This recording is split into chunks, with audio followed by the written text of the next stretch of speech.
सध्या बहुतांश शहरातील वाहन चालक वाहतूक कोंडीने त्रस्त आहेत। यातच वाहतूक कोंडीचा वास्तव सांगणारा टॉमटॉम ट्रॅफिक इंडेक्स रिपोर्ट जारी झालाय। यात कोंडीबाबतच्या भारतात पुणे 3ऱ्या स्थानावर आणि मुंबई 6व्या स्थानावर आहे, तर जागतिक पातळीवर पुण्याचा 4था क्रमांक आणि मुंबईचा 39वा क्रमांक लागतो।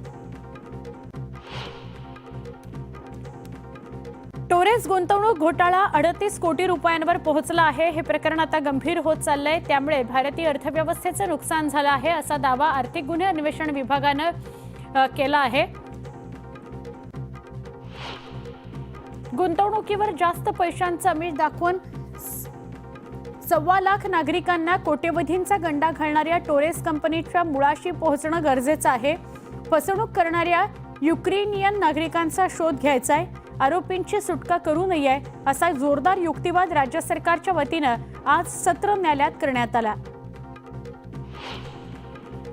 राज्य सरकारनं 10 महिन्यांपूर्वी रिक्षा आणि मीटर टॅक्सी धारकांसाठी कल्याणकारी मंडळाची स्थापना करत त्यासाठी 50 कोटींचा निधी मंडळाच्या खात्यावर जमा केला।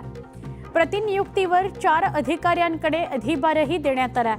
मात्र मंडळाला अद्याप कार्यालयच नसल्यानं प्रत्यक्षात कामकाजाला सुरुवात झालेली नाही। तमिळनाडूमध्ये जल्लीकट्टू स्पर्धेला सुरुवात झाली आहे। या स्पर्धेच्या पार्श्वभूमीवर सुरक्षा व्यवस्था तैनात करण्यात आली आहे।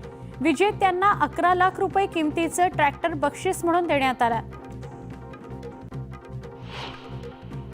मध्य प्रदेशमध्ये धार्मिक ठिकाणी दारूबंदी करण्यात येणार असल्याचे संकेत मुख्यमंत्री मोहन यादव यांनी दिलेत। धार्मिक ठिकाणी पवित्रता राहावी यासाठी दारूबंदीचा निर्णय विचाराधीन असल्याचं त्यांनी स्पष्ट केलं।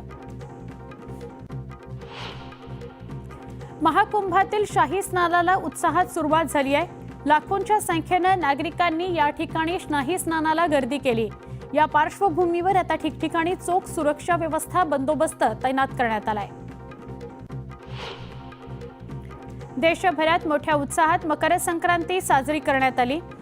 ओडिशाच्या पुरीमध्ये सँड आर्टिस्ट सुदर्शन पटनायक यांनी मकर संक्रांतीच्या पार्श्वभूमीवर विशेष वाळू शिल्प तयार करत मकर संक्रांतीच्या अनोख्या शुभेच्छा दिल्या। उत्तर प्रदेशातील नोएडा इथल्या सेक्टर 30 इथल्या एका कारखान्यात आग लागली। अथक प्रयत्नानंतर अग्निशमन दलाकडून आग आटोक्यात आणण्यात आली। मध्य प्रदेशातील शुजालपूरमध्ये कौटुंबिक वादातून दुकान मालक आणि त्याच्या साथीदारावर तलवारीनं हल्ला करण्यात आलाय। पोलिसांकडून सीसीटीव्हीच्या आधारे अधिकचा तपास सुरू आहे। मध्य प्रदेशातील उमरियामध्ये वाघ रेल्वे ट्रॅकवर चालत होता। वाघाला पाहून लोको पायलटनं ब्रेक दाबला, ट्रेन थांबवली। सोशल मीडियावर हा व्हिडिओ चांगलाच व्हायरल होतोय। जयपूरमधील धक्कादायक प्रकार समोर आलाय। मैदानात खेळणाऱ्या खेळाडूंच्या अंगावर वाहन चालवून त्यांना मारण्याचा प्रयत्न करण्यात आला। या प्रकरणी पोलिसांनी आरोपीला अटक केली आहे। हरियाणाच्या चरखी दादरीमध्ये वीज चोरी पकडण्याकरता गेलेल्या वीज विभागाच्या एका जीईच्या पाठलाग करून मारहाण करण्यात आली। अन्य कर्मचाऱ्यांनी पळ काढत स्वतःचा जीव वाचवला। उत्तर प्रदेशच्या शहाजहानपूर या ठिकाणी पोलीस हवालदाराचा चायनीज मांजानं गळा कापला गेलाय। दुचाकीवरून जाताना ही घटना घडली आहे। त्यात पोलीस हवालदाराचा मृत्यू झालाय। उत्तर प्रदेशच्या संभलमध्ये झालेल्या हिंसाचार प्रकरणी आणखी 2 पोलिसांनी अटक केली आहे। हिंसाचार प्रकरणी आतापर्यंत 58 आरोपींना अटक करण्यात आली आहे। छत्तीसगडच्या बिजापूरमध्ये माओवाद्यांचा कट उधळून लावण्यात सुरक्षा दलाला यश आलं। सर्च ऑपरेशनमध्ये तब्बल 4 किलो आयईडी बॉम्ब जप्त करण्यात आला।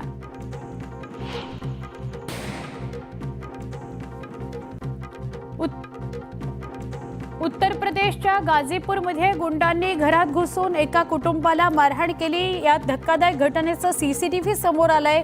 या आरोपींचा पोलीस शोध घेत आहेत।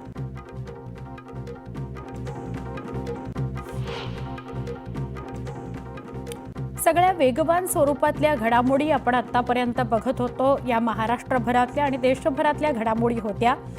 त्याचबरोबर काही सविस्तर बातम्या सुद्धा आपल्याला बघायच्या आहेत। आज मकर संक्रांत आहे, त्यामुळे घरोघरी तिळगुळ बनलेले असतील आणि आपण हे तिळगुळ आपल्या आप्तस्वकीयांना देऊन तिळगुळ घ्या, गोड गोड बोला असं आज नक्की दिवसभर म्हणणार आहात. त्याची तयारी ठेवा आणि अर्थात न्यूज 18 लोकमतसुद्धा पाहत राहा, कारण दिवसभरातल्या महाराष्ट्रातल्या बातम्या आम्ही तुमच्यापर्यंत पोहोचवणार आहोत.